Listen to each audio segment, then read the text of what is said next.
At any point when you were doing your project, did you ever consider how religion could possibly affect comics?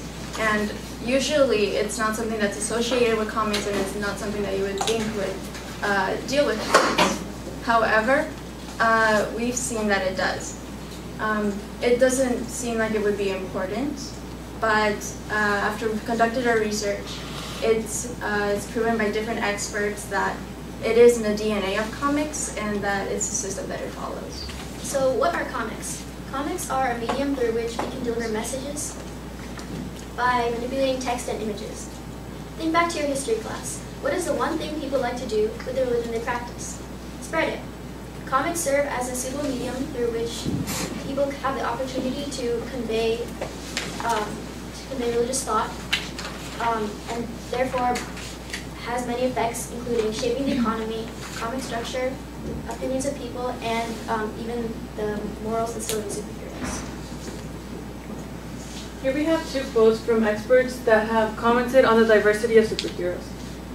Milton Grief, who is from ICV2, he said, "We saw the sales of any character that was new, or female characters, anything that was not core Marvel character, people were turning their nose up against." So he's explaining that people who have seen the diversity in heroes don't like the comics, and that would cause a decrease in the comic book sales. But David Gabriel, who is part of the Marvel industry, he is stating that people were not happy with changing core superheroes like race and gender, but they do want to see new characters come up, new superheroes that will have different races and gender, just not the original ones. Here we have the sales and the number of copies, the money from Diamond Comic Sales. They are a company that sells comics from all around Marvel. They sell DC, Image, all of those. We see that they've been increasing in copies and money until 2015. Right there we see that they sold 1 million more copies but less money. And this is seen because there's more smaller companies coming up like Image, Archie, Dark Horse, Army, Dynamite, Boom, IDW, and those comics are less money, but they're selling more sales. In 2016, we saw all of these, and there was about 10 lower companies that were in the top 150 sales by the end of December 2016. Right here we see the comics, just print and digital, not just from Diamond Sales, but like all of the comics sold in all industries. And by 2016, we have 1.85 billion, which is what was last year's end sale. Right now, we don't have the statistics for 2017 since it hasn't finished, but so far they've also been increasing this year. So basically, the Bible is shown within the comics, the organization of it, and the divine figures that are shown in it. So in the Bible, there's the Old and the New Testament. And there's different encounters in it, there's different things that are said, and they all in some way come to a recurring theme or a recurring lesson that is one to be taught.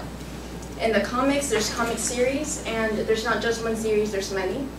And so a different hero will have one series, or maybe they're encountering a certain battle, and another one they're encountering another. And all in all, they will end up to the hero's ultimate image or idea of themselves. And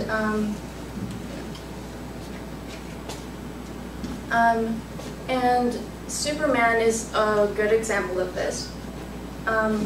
He was created by 2 Jewish boys, and he became a role model to them, and he became this figure of God when they had nothing else.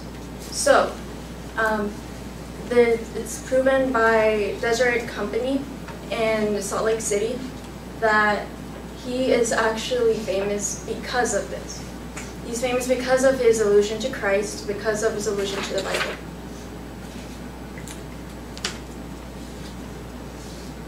Okay, so infused values from Jewish culture. So today's superheroes, they're like related to Jewish culture that was brought to America in the 1900s. So you see the creators of Superman, the Hulk, SpiderMan, all these, the Fantastic Four, X-Men. All of these brought their Jewish heritage and infused it into these superheroes. So one specific example is Jack Kirby, who has written many pen-inking superheroes, and is considered the king of comics. So he says, underneath all the sophistication of modern comics, all the twists and psychological drama, good triumphs over evil. Those are the things I learned from my parents and from the Bible. It's part of my Jewish heritage. So I have a question for y'all. We're reading East of Eden, right? What's one of the prominent themes? Anybody? Come on, it's really obvious. Anybody? Yes? No? Yes? Good over evil. Yes, thank you. Okay, so for example, in the translation in the book that we've been reading, God orders Cain to triumph over evil.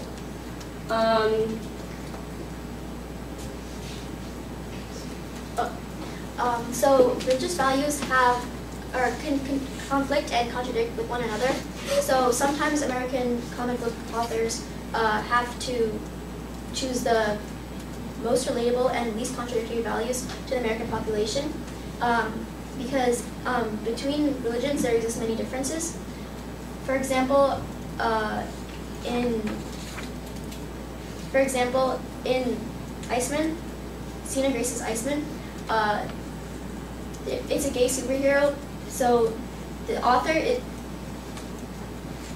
created it to express his values over it, his opinion over it, and targeted more controversial topics. That's an example of not of expressing a controversial topic.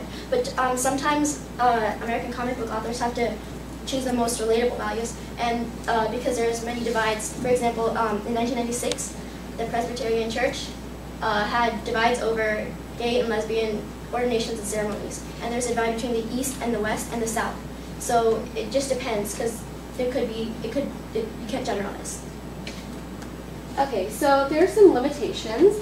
So Frank Miller wrote this book called Holy Terror, and technically, although it wasn't illegal at that time, it would be considered illegal now. So it was about the Fixer, which is a hero who fights against Islamic terrorists attacking Empire City. So it portrays Islam, like the religion, as an issue, and that is not cool for the people who follow it. So stories about religion should add something to our ideas, not reinforce a stereotype. So that basically shows that comics, one limitation is that they can be misused. Okay, also in the 1989 Comics Code, there are religion-related restrictions. So, from the documentary we watched in class, for example, we saw that the Comics Code limited stuff like sexual content, drug use, but did you also know they limited religion? So these are a few quotes from the actual Comics Code that show that they limited religion. I'm not going to go over that. But this is something that could impact comic writers because they would be afraid to go against the Comics Code or violate it in fear of getting in trouble. So it's kind of a restriction on religion in the comic industry. Okay, so although religion was very positive and it made the sales rise, there's a negative part to it. It's believed to, in a way, be controlling the American comic book industry, and that it's leaning away from the ideas of the superheroes to the idea of only religion.